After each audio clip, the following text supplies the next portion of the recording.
Strong nucleophile की जरूरत पड़ती है। स्ट्रांग अगर हाईली कंसर्न न्यूक्लियोफाइल लिखा दिया था कि पॉइंट देखते जाएं, अगर पॉइंट कोई रहती है तो मुझे बता दीजिए। अच्छा, रेट ऑफ एसिड टू दो मार्कर पर डिपेंड करता है, एक अल्काइल हैलाइड पे और दूसरा न्यूक्लियोफाइल पे। ये भी लिखवा दिया था। एसिड टू इधर देखें, रेट ऑफ एसिड टू सबसे ज्यादा होगा मिथाइल हैलाइड। याद करना, क्यों मिथाइल हैलाइड फास्ट होता है? क्योंकि स्टीरिक हिंड्रेंस है ही नहीं इसमें कोई। देखो मिथाइल हैलाइड है ना, इसमें कोई स्टीरिक हिंड्रेंस नहीं है। स्टीरिक हिंड्रेंस नहीं है तो इसका मतलब है न्यूक्लियोफाइल इजीली जाकर क्या करेगा, अटैक करेगा। अच्छा, उसके बाद किसमें होगा? प्राइमरी में 1 डिग्री।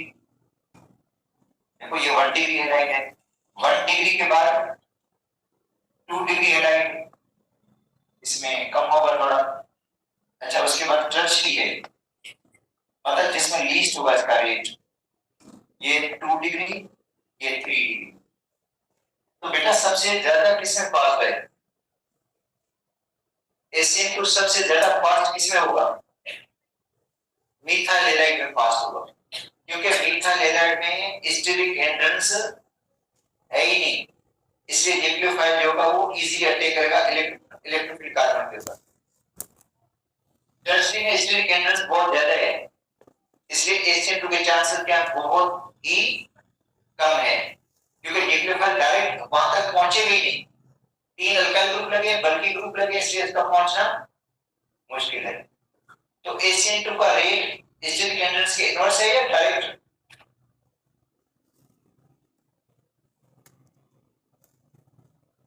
ये क्या होगा? इनवर्स होगा। इसका मतलब है रेट आपको ACN2 इनवर्सली प्रोपोर्शनल है stearic hindrance.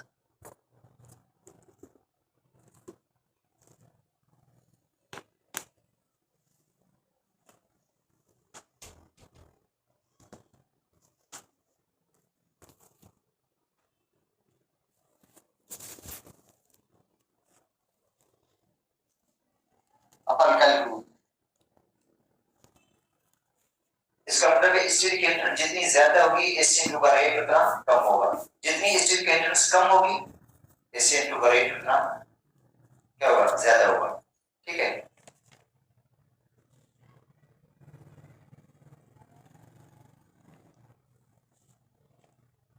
in ACN2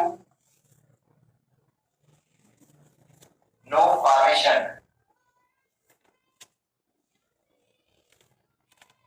of carbocation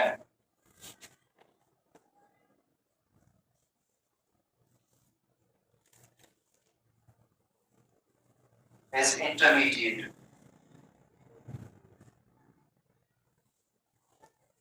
intermediate में कार्बोकेटाइन बनेगी नहीं, इंटरमीडिएट में कार्बोकेटाइन नहीं बनेगा SN2 में, मतलब क्योंकि इंटरमीडिएट हो गई नहीं, एक ही सिंगल जुड़ जाते हैं। इंटरमीडिएट तो SN1 में होता है जिसमें कार्बोकेटाइन बनता है।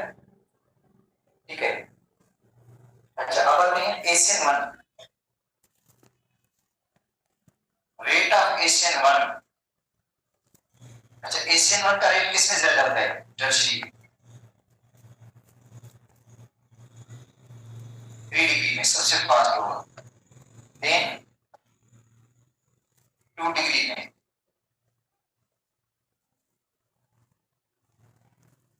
देन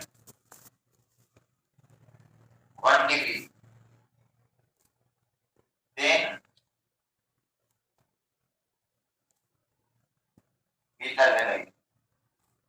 ये होगा 3 डिग्री, 2 डिग्री, 1 डिग्री, उसके बाद मिथाइल हैलाइड।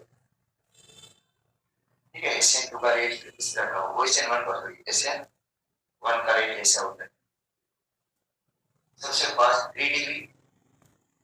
अच्छा, SN1 का रेट डायरेक्टली प्रोपोर्शनल है स्टीरिक हिंड्रेंस।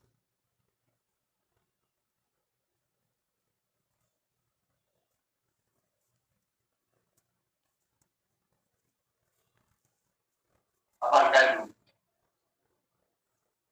इसका मतलब है जितने अल्काइल ग्रुप ज्यादा होंगे उतना SN1 का रेट ज्यादा होगा, जाहिर बात है।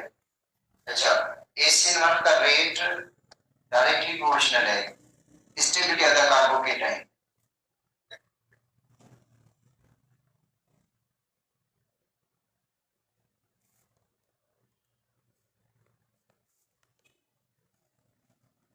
कार्बोकेटाइन के डायरेक्टली प्रोपोर्शनल है। अच्छा, अब आते हैं स्टेबिलिटी ऑफ द कार्बोकेटाइन।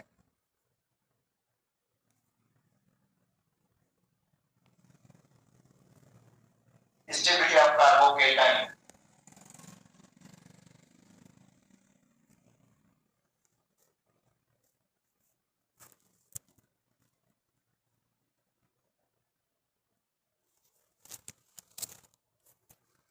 देखो कार्बोकेटाइन की स्टेबिलिटी, तो सबसे जो मोर स्टेबल कार्बोकेटाइन होता है वो होता है tertiary.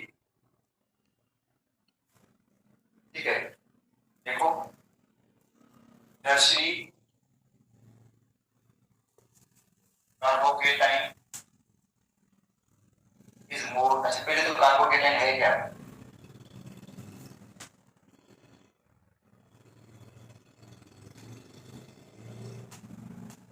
Organic chart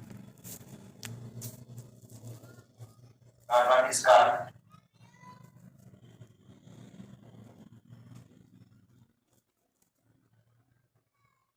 carbocation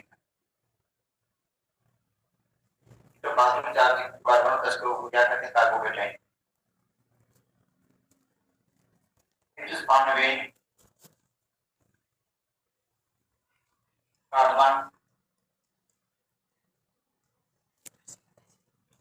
lose its electrons,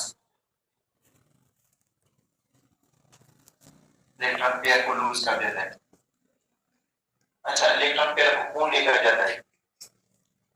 देखो ये है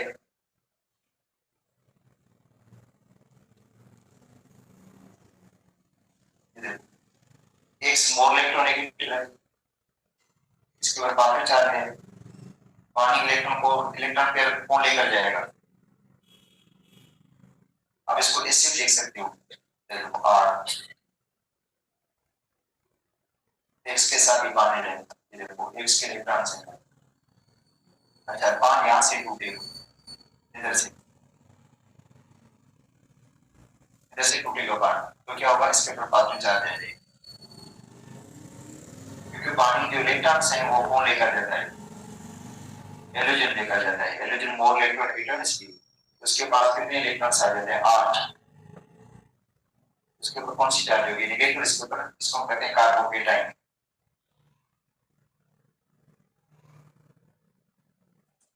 अच्छा, अब क्या होता है,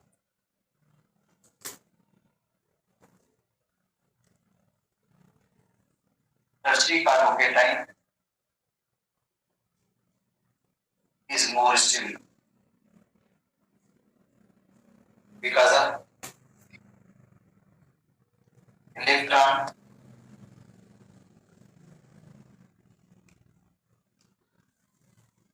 releasing effect upon value। ये जो अल्काइल ग्रुप है ना, इलेक्ट्रॉन रिलीज कर देता है। इधर देखो, ये R 3 R है, ये बेटा तीनों R इलेक्ट्रॉन रिलीज कर देते हैं। क्या करते हैं?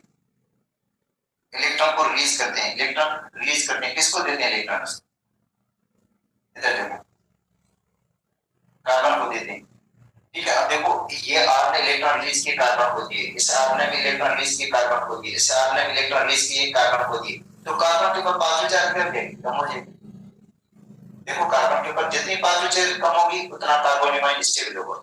याद कर लो, कार्बन, ये जो कार्बन है उसके ऊपर जितनी पॉजिटिव चार्ज बढ़ेगी अनस्टेबल होगा। देखो केटाइन का पॉजिटिव चार्ज है, कार्बन के ऊपर क्या चार्ज है? पॉजिटिव चार्ज है।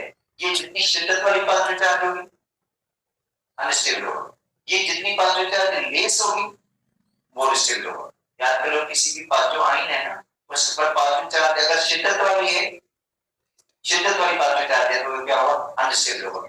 अगर पॉजिटिव चार्ज लेस हो गई, थोड़ी कम हो गई, तो वो क्या बन जाता है, स्टेबल बन जाता है। तो अब इसने क्या किया, आर ने इलेक्ट्रॉन रिलीज किए, इसको दिए, इस आर ने भी इलेक्ट्रॉन रिलीज किए, इसने भी, तो इसके बाद पॉजिटिव चार्ज क्या हो जाएगी, कम हो जाएगी, पॉजिटिव चार्ज क्या हो जाएगी, लेस हो जाएगी, और ये मोर स्टेबल हो जाएगा। तो इसका मतलब है जितने आर ज्यादा लगेंगे, जितने अल्काइल ग्रुप ज्यादा लगेंगे, उतना ज्यादा इलेक्ट्रॉन रिलीज करेंगे। इलेक्ट्रॉन रिलीजिंग इफेक्ट होता है, इलेक्ट्रॉन रिलीज या इलेक्ट्रॉन डोनेटिंग। ये अल्काइल ग्रुप इलेक्ट्रॉन डोनेटिंग है, वीक इलेक्ट्रॉन डोनेट कर रहा है, किसको दे रहा है, कार्बन को, और कार्बन के पॉजिटिव चार्ज को क्या कर रहा है, राजी बात है, इलेक्ट्रॉन यहां से इलेक्ट्रॉन आएंगे, इधर से इलेक्ट्रॉन आएंगे, इधर से इलेक्ट्रॉन आएंगे, तो पॉजिटिव चार्ज को क्या करेंगे, कम कर देंगे। पॉजिटिव चार्ज कम होगा तो स्टेबिलिटी क्या हो जाएगी, बढ़ जाएगी। तो इसका मतलब है सबसे ज्यादा स्टेबल कौन होगा, रेसिड्यू।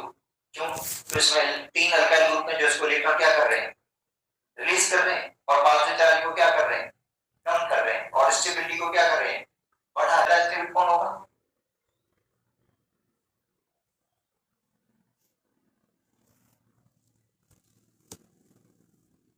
रेसिड्यू होगा।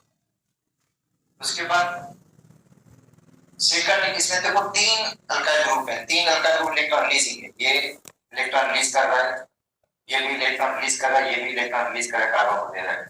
इसमें आर कितने हैं बेटा, दो है आर, दो इलेक्ट्रॉन रिलीजिंग, मतलब ये भी इलेक्ट्रॉन रिलीज करेगा, ये भी इलेक्ट्रॉन रिलीज करेगा, और इसके ऊपर चार्ज कौन से भी फालतू होगी, फालतू चार्ज है, हाइड्रोजन इलेक्ट्रॉन रिलीज नहीं करेगा। अच्छा, तो ये लेस स्टेबल होगा। इसमें आर एक है, प्राइमरी में एक आर है, तो इलेक्ट्रॉन रिलीजिंग इफेक्ट क्या होगा, कम होगा, ये वीकली इलेक्ट्रॉन रिलीज करेगा ना आर एक।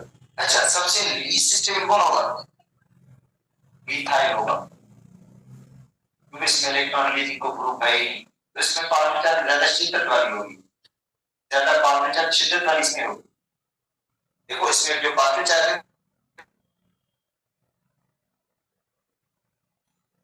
ज्यादा शिद्दत वाली होगी, अल्काइल ग्रुप, इसका मतलब है अल्काइल ग्रुप जो हैं वो पावर चार्ज को क्या कर देते हैं, कम करते हैं, कैसे, इलेक्ट्रॉन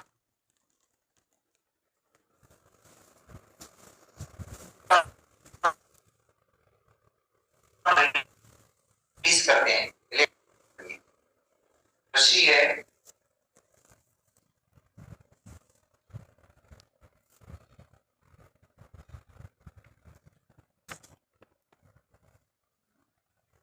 उतना इससे उनका रेट भी ज्यादा होगा, वैसे उनका रेट सबसे लोएस्ट किसमें होगा, बीटा हेड्रोजन। ठीक है, बात समझ आ गई। अच्छा, अब आते हैं हम एलिमिनेशन रिएक्शन पे।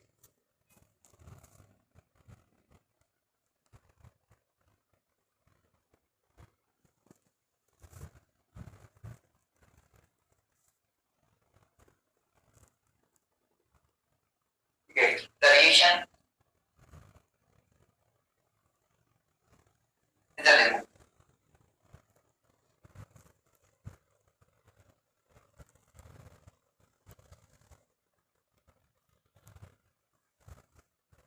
देखो ये अल्काइल हैलाइड है, ये क्या है, अल्काइल हैलाइड, अल्काइल हैलाइड है ये, इसको हम हीट दे रहे हैं,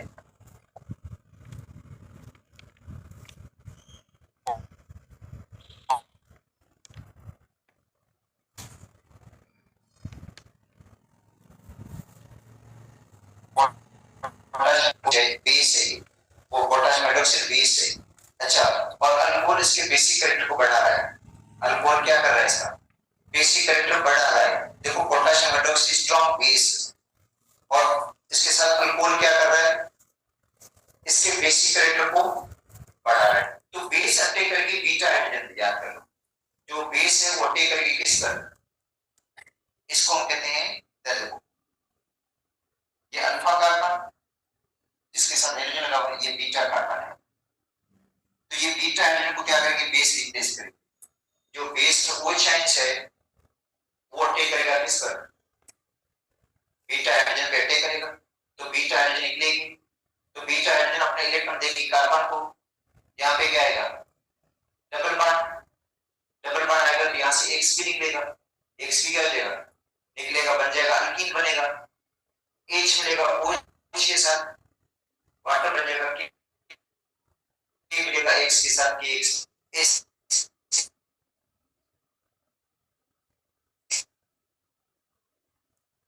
सिचुएशन को हम कहते हैं इलेक्ट्रो कर रहा है बेस, स्ट्रॉन्ग बेस नहीं जो सॉल्वेंट है अल्कोहल है वो क्या करता है इसके बेसिक रेट बढ़ेगा तो बेस किस पर अटैक करेगी, बीटा हाइड्रोजन पे अटैक करेगी, ये जो बीटा हाइड्रोजन ये रिप्लेस होगी, तो बीटा हाइड्रोजन अपने इलेक्ट्रॉन किसको देगी कार्बन को, यहाँ पे डबल बॉन्ड बनेगा इन कार्बन के बीच में, तो यहाँ से एक्स भी निकल जाएगा, इनके बीच में क्या आएगा डबल बॉन्ड आएगा, तो बन जाएगा अल्कीन बनेगा, क्या बनेगा अल्कीन बन जाएगा आर सी, यहाँ पे डबल बॉन्ड आ गया, डबल बॉन्ड करेक्ट आ गया, अच्छा H मिला OH के साथ वाटर बन गया और K मिला X के साथ KX बन गया, तो इसको हम कहते हैं कि अल्कीन बन गया, ये क्या बन गया अल्कीन बन गया। तो अब देखो एलिमिनेशन रिएक्शन में क्या क्या हुआ, दो एटम एलिमिनेट हो गए, देखो दो एटम एलिमिनेट हो गए, यहां से हाइड्रोजन मतलब अल्फा कार्बन और बीटा कार्बन से हाइड्रोजन, अल्फा से हाइड्रोजन, तो एडजेसेंट कार्बन से दो एटम क्या हो गए, दो सब्सटेंस रिप्लेस हो गए और उनके बीच में डबल बॉन्ड या मल्टीपल बॉन्ड बन गया, ठीक है, अच्छा ब्रेकिंग हुई है दो सिग्मा बॉन्ड की, दो सिग्मा बॉन्ड टूट गए, ये दो सिग्मा बॉन्ड ये ब्रेक हो गए, बेटा देखो दो सिग्मा बॉन्ड टूट गए हैं, नतीजे में एक पाई बॉन्ड बना, नतीजे में क्या हुआ एक पाई बॉन्ड बन गया, तो ऐसे रिएक्शन को हम कहते हैं एलिमिनेशन रिएक्शन, तो एटम एलिमिनेट हो गए, अच्छा एटम एलिमिनेट कौन कर रहा है इसको एलिमिनेट, जो बेस है, जो बेस है वो बीटा हाइड्रोजन को क्या कर रही है रिमूव करेगी, बीटा हाइड्रोजन को एलिमिनेट कर देती है, रिमूव कर देती है, अच्छा बीटा हाइड्रोजन निकलते ही अपने इलेक्ट्रॉन देती है कार्बन को, यहाँ पे बनता है डबल बॉन्ड, जब डबल बॉन्ड बनेगा तो एक्स भी निकल जाएगा यहाँ से, ठीक है, तो दो एटम एलिमिनेट हो गए, ठीक है, और साथ में डबल बॉन्ड बन गया या मल्टीपल बॉन्ड बन गया, the reaction in which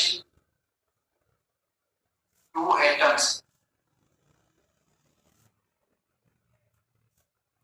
or group of atoms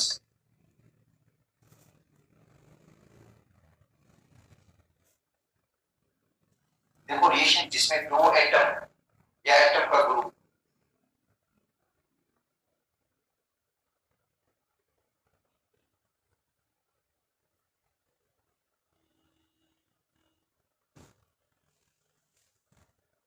group नाम एडजेसेंट कार्बन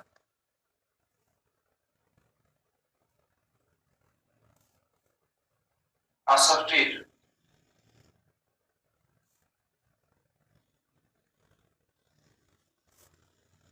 ठीक है, देखो the reaction in two atoms या ग्रुप ऑफ एटम, दो एटम या एटम का ग्रुप और रिमूव नाम एडजेसेंट कार्बन, और रिमूव कहां से हो जाता है एडजेसेंट कार्बन से रिमूव हो जाता है, एडजेसेंट का मतलब साथ वाले कार्बन से रिमूव हो जाता है, एंड फॉर्मेशन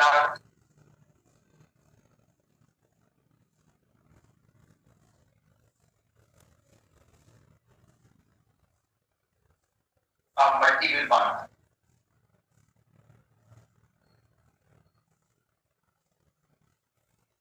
बनेगा क्या मल्टीपल बॉन्ड, चलो देखो एलिमिनेशन रिएक्शन में कौन कौन सी खास बातें हैं, बेटा एलिमिनेशन रिएक्शन की कौन सी खास बातें हैं इसके अंदर, देखो ब्रेकिंग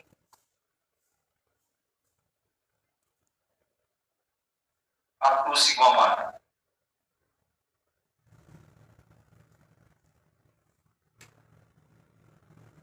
ब्रेकिंग किसकी हुई है दो सिग्मा बॉन्ड की, ब्रेकिंग भी दो सिग्मा बॉन्ड की, and formation of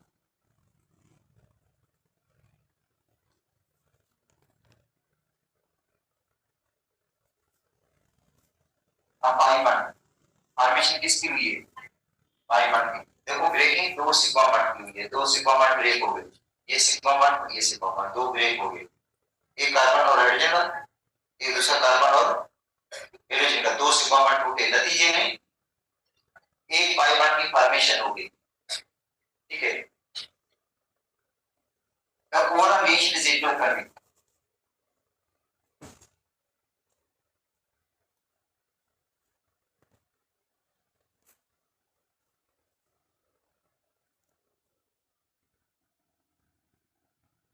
कोऑर्डिनेशन क्या होगा? एंडोथर्मिक होगा। बेटा कोऑर्डिनेशन क्यों एंडोथर्मिक है? देखो एंडोथर्मिक इसलिए है, पहले दो सिग्मा बॉन्ड को तोड़ने में, जो दो सिग्मा बॉन्ड को ब्रेक करने में एनर्जी ज्यादा लग जाती है। जब एक पाई बॉन्ड टूटता है और एक पाई बॉन्ड बनता है, उसमें एनर्जी इतनी ज्यादा रिलीज नहीं होती, इसलिए ओवरऑल रिएक्शन एंडोथर्मिक हो जाता है। रिएक्शन एंडोथर्मिक होगा, इसका मतलब है एनर्जी चाहिए होती है, तो इसका मतलब है एलिमिनेशन रिएक्शन के लिए एलिमिनेशन रिएक्शन हाई टेंपरेचर पे होगा। ठीक है, elimination reaction occurs at high temperature.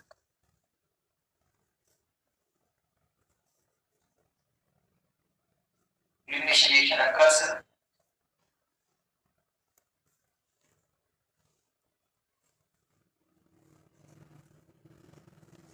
at high temperature.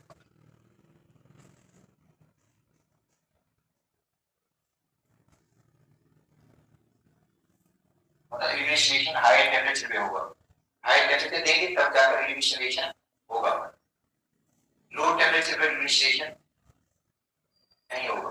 High temperature पे ज्यादा हो जाएगा रिएक्शन के, उसके चांसेस ज्यादा होंगे एलिमिनेशन रिएक्शन के। अच्छा, अब इसके भी मैकेनिज्म है, देखो व्हेन इथाइल क्लोराइड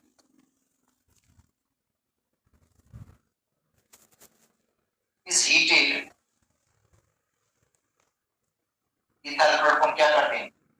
हीट देते हैं, इथाइल क्लोराइड को हम हीट देते हैं with alcoholic potash,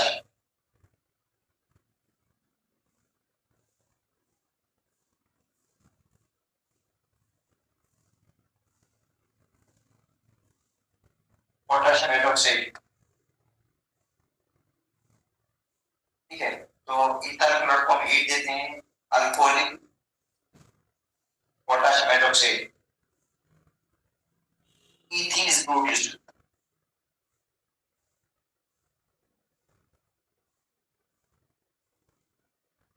ethene is produced by dehydrogenation, by dehydrogenation। तो क्या मिलेगा हमें? ethene मिलेगा और dehydrogenation होगी, हाइड्रोजन भी रिमूव होगी और हाइड्रोजन भी रिमूव होगी। देखो हाइड्रोजन भी रिमूव होगी और हाइड्रोजन भी रिमूव होगी।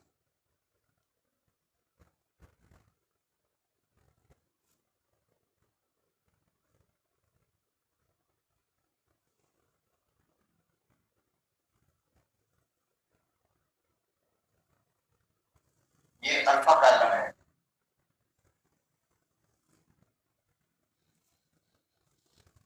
ये बीटा कार्बन है। अब जब रिएक्शन करवाते हैं किसके साथ, इसको पोटेशियम हाइड्रोक्साइड अल्कोहलिक के साथ, तो क्या होगा?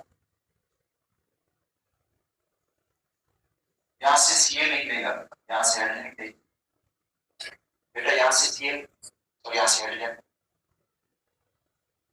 तो बीटा कार्बन से हाइड्रोजन रिप्लेस हुई, अल्फा कार्बन से हाइड्रोजन रिप्लेस हो गया। ठीक है, और इनके बीच में क्या आएगा? डबल बॉन्ड आएगा, इनके बीच में डबल बॉन्ड आएगा, तो बॉन्ड कितने ब्रेक हो रहे हैं? दोनों सिग्मा बॉन्ड टूट रहे हैं, नतीजा इनके बीच में पाई बॉन्ड ईथीन बन जाएगा,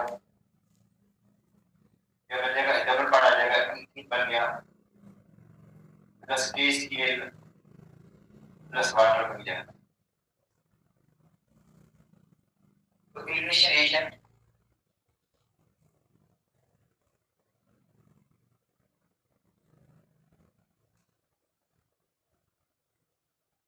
is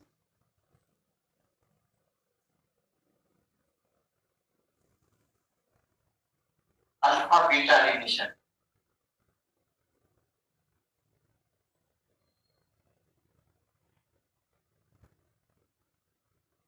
alpha beta elimination, alpha beta elimination क्यों कहते हैं इसको? अल्फा कार्बन से हेलोजन और बीटा से हेलोजन। यह 1,2 एलिमिनेशन, 1,2, ये 1 और ये 2, या 1,2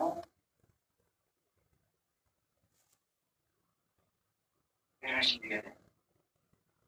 बेटा इसको क्या कहेंगे? अल्फा बीटा एलिमिनेशन या 1,2 एलिमिनेशन।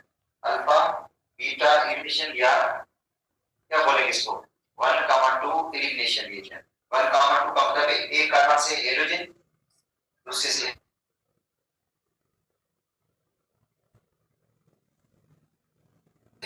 हेलोजन, इसको कहेंगे अल्फा बीटा एलिमिनेशन या 1,2 एलिमिनेशन। ठीक है। अच्छा, अब आते हैं इनके टाइप्स।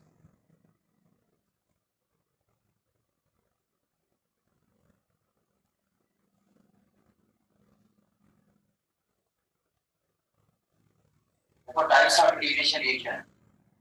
बेटा एलिमिनेशन रिएक्शन के टाइप्स, अच्छा एक है E2, एक है E1।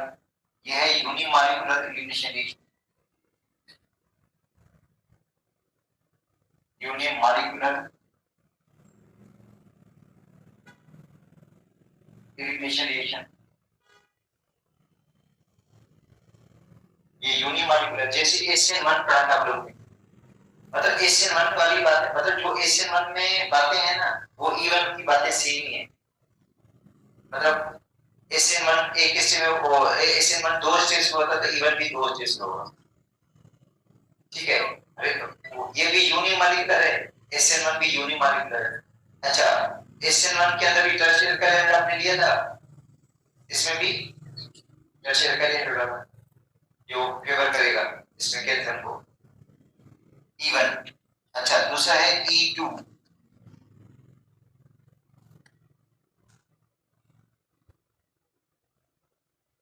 Biomolecular elimination reaction, biomolecular elimination reaction. तो बायोमॉलिक्यूलर का मतलब क्या है? रेट ऑफ रिएक्शन दो मॉलिक्यूल डिपेंड करेगा। तो बेटा एक है यूनिमॉलिक्यूलर, दूसरा है बायोमॉलिक्यूलर। अच्छा, बायोमॉलिक्यूलर जो एलिमिनेशन रिएक्शन है वो SN2 की तरह ही है। बॉन्ड ब्रेकिंग और बॉन्ड मेकिंग एक ही स्टेज में होंगे।